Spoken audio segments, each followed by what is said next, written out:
Coming up on Mountain News this morning, flames ripped through the Wicked Wolf restaurant in Campton, leaving the family who owns it devastated. And after a warm start to the month, the fall temperatures finally made it here.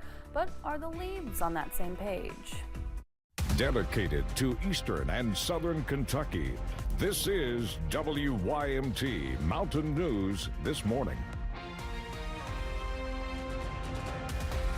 Good morning. Happy Thursday to you.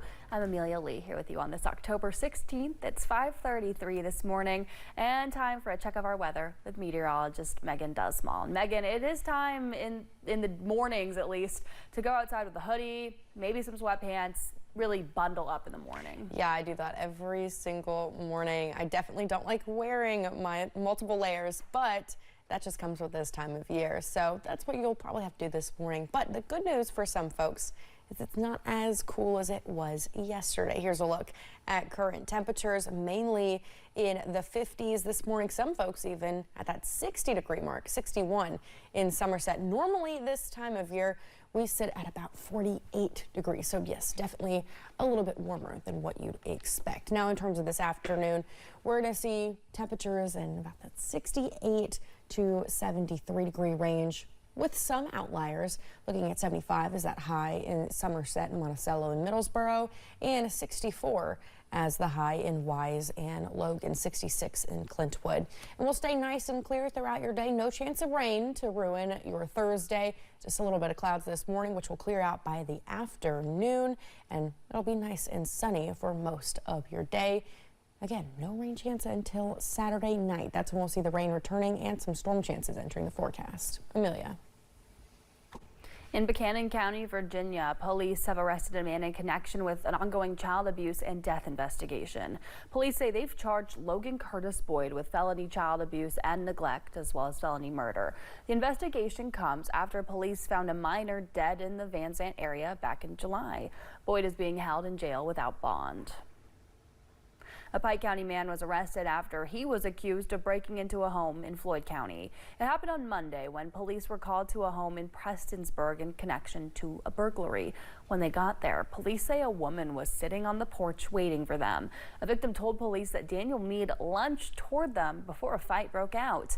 Meade was later taken to the Floyd County Jail. Flames ripped through the Wicked Wolf restaurant in Campton overnight Wednesday, leaving the family who owns it devastated.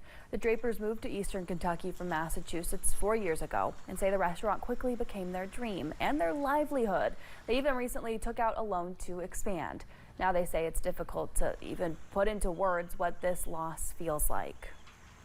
It is. It's disbelief and it's shock and it's sadness and it's, you know, what's next? What do you do? Like, what's the next step? And you just feel lost. You feel lost because normally we'd be here opening right now, you know.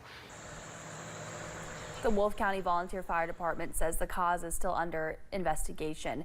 Ways to help this family during this tough time can be found on their Facebook page. On Monday, we had judge executives from Perry, Pike, and Floyd counties on Issues and Answers to discuss the garbage problem and illegal dumping and how they hope to kickstart the Pride program again. Our McKinley Calandrino spoke to someone in Perry County yesterday about this issue.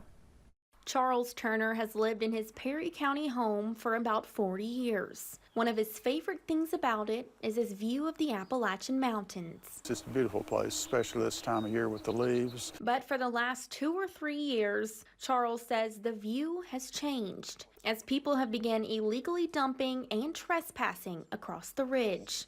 It destroys the look of the area and the hillside over there, and it's just a real aggravation. Charles says he believes the group chooses its spot due to the lack of accessibility. They come in from Wabaco down here and they walk up the abandoned track and go up the hill, and then they get under the cliff over there. Reportedly showing up for about 2 to 3 days and then leaving. It's a nuisance to the people that have to see it driving by on River Road here and the people that live on River Road here, including me and my neighbors.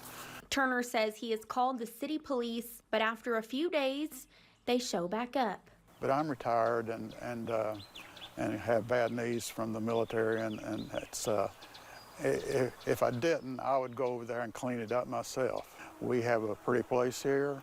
We have a lot of things going for us. I would like to see it kept pretty and nice and for people that come in and for me. Hoping that the Pride program will help give him his view back.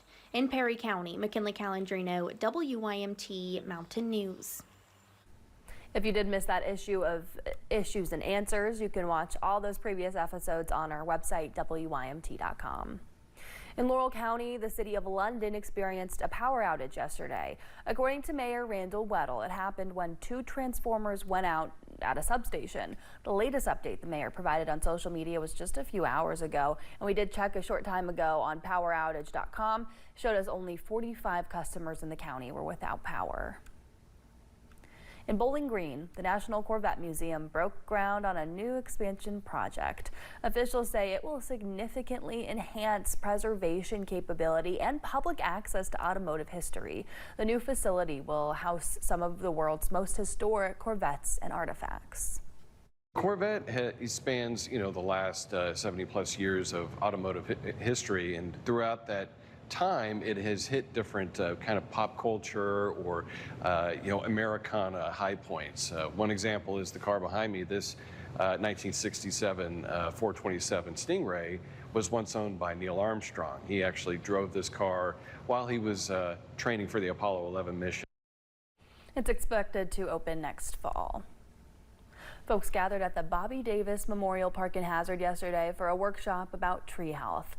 The hemlock woolly Jill is a pest that's known to infect trees in eastern Kentucky. If untreated, that tree can die from it anywhere from 4 to 10 years. David Longston is an environmental educator with the Pathfinders of Perry County and says it's important to take care of the environment that surrounds us. Research indicates that trees offer a ton of benefits to communities, both to people who live there in terms of health, well-being and mental health benefits, but also they have a ton of economic benefits. They tend to make people feel like cities are more attractive or more welcoming.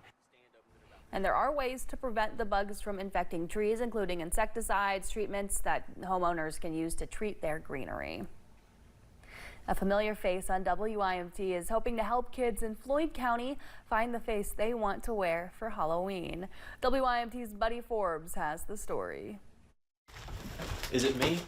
The Lorax has been a great one.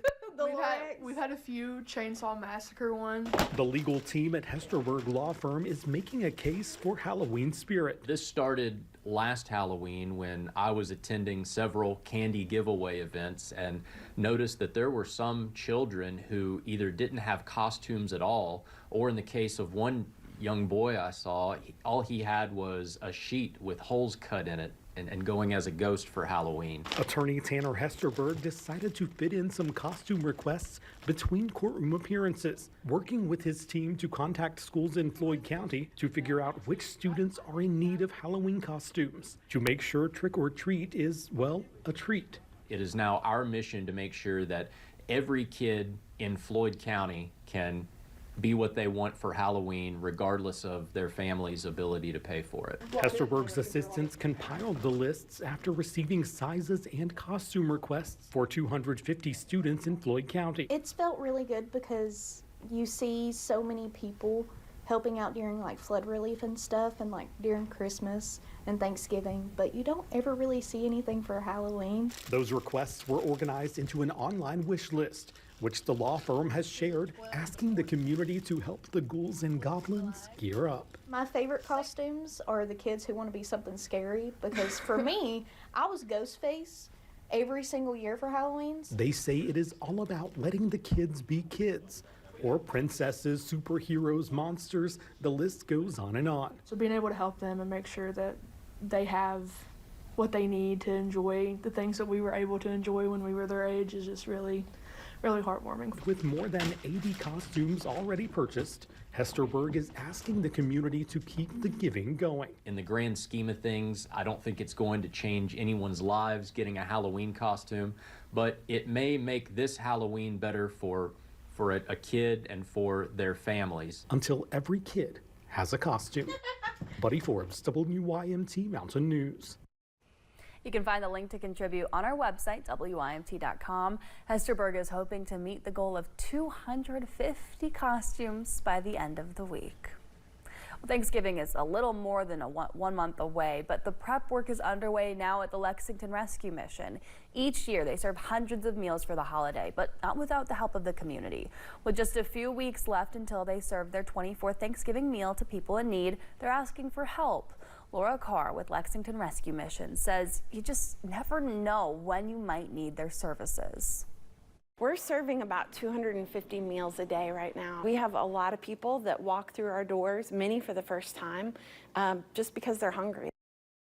Carr says their dinner is also a good way for them to connect people to the resources they might need to achieve stability. After a warm start to the month, the fall temperatures finally made it here, and we're already about halfway through October, but are the leaves on the same page?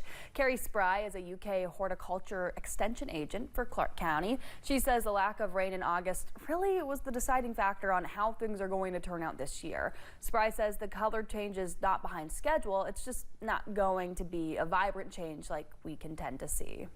It's 5:44. Premiere Week continues on CBS with the return of Ghost Season 5. That and more in today's IM Entertainment Report. And we are continuing to watch nice conditions for your Thursday. You're up for Spook